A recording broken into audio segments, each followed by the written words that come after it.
Anime styled clothes, you ask? Sure. I recently did some clothes practice since I was inspired by Star Rail, so let me give you a general process and some tips as well. Anyways, here's today's overview. First of all, you have your base layer, right? Here we made a standard jacket, a tight top, and some shorts, and I'll show you how to model these in a bit.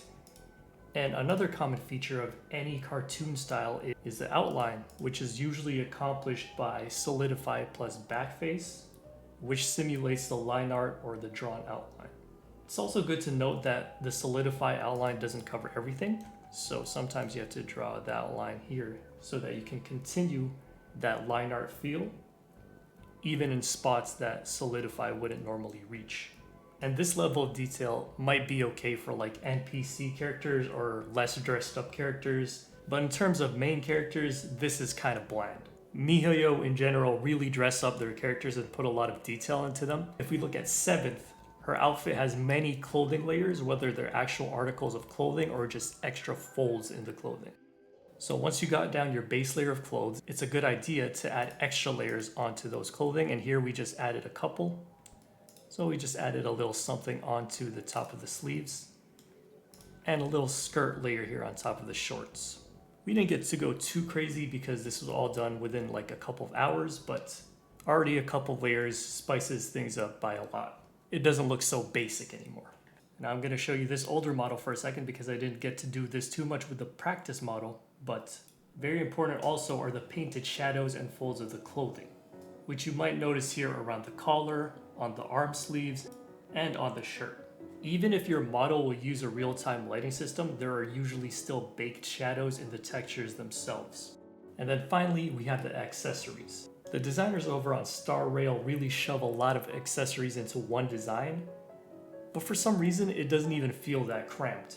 And this is accomplished by having a lot of stuff, but making sure there's like proper spacing in between everything. And there are hundreds of items that you could use as accessories. Here we have a few examples like buttons, insignias, chains, straps.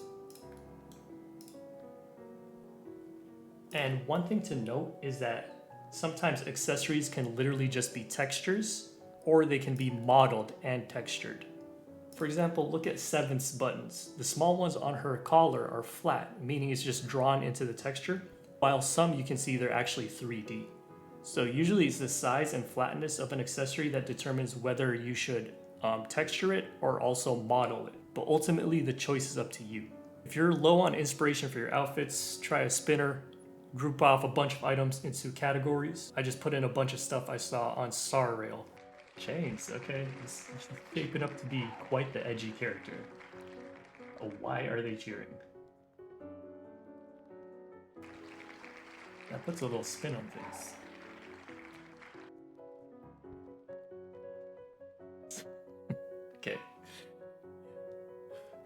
Okay, now when modeling literally anything, if there are any skin tight parts, I will duplicate them from the main body mesh, separate them into their own mesh, and then start modeling based off of that. So this is a sweater jacket thing, and at the sleeves it's tight, so I just use the wrist as the base.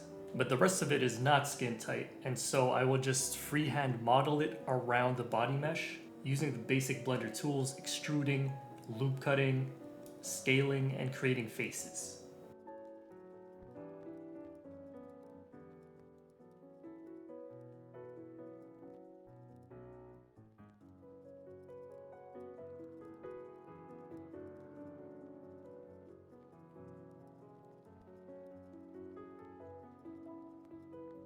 Of course, any fully skin-tight pieces of clothing, like for example these shorts here, which were just duplicated for the main body mesh, you can just scale them up and or sculpt mode inflate them so that they don't clip.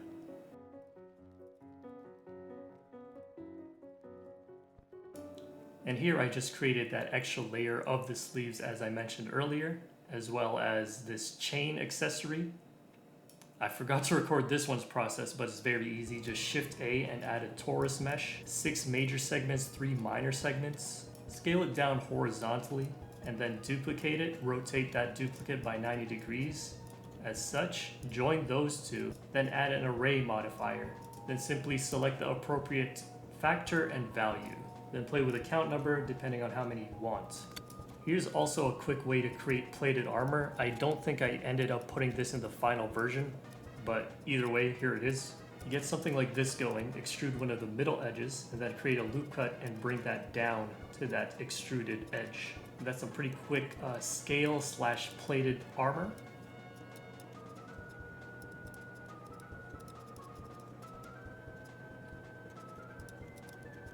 Any straps or chokers, you guessed it, you can do the duplicate and separate thing from the body mesh.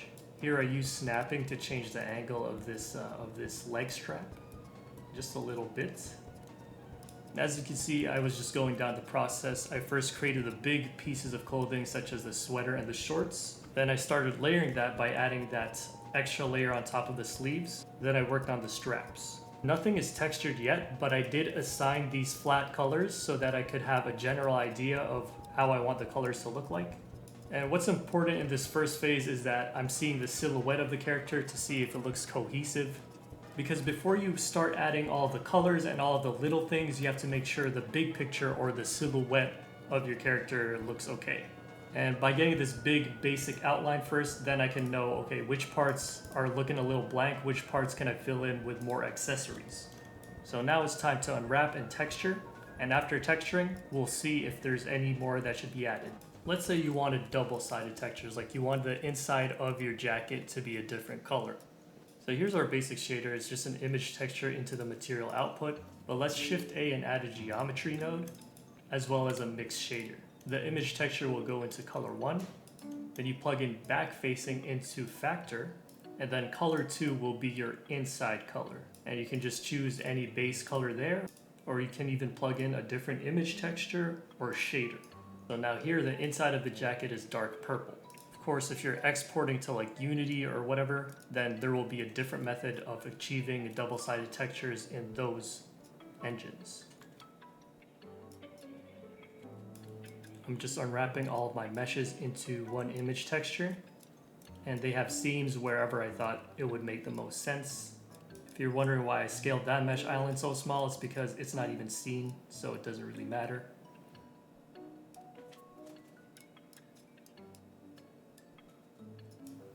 You might notice the colors are changing a lot.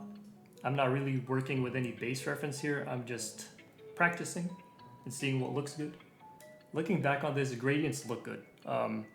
Genshin and Star Rail use a lot of gradients, although this one, maybe it should have been just pink or just blue. I ended up just going with a solid gray beige color here, but as long as you don't overdo it, having a gradient somewhere like 1 or 2 pieces of your clothing can add a lot of flavor to your character. Now I realize a lot of you probably won't be using Blender's native editors to do your texture editing, but if you are, then Stabilize Stroke is a huge tool. Under the stroke menu, it allows you to drag your lines in, and this is good when you need more precise lines or curves.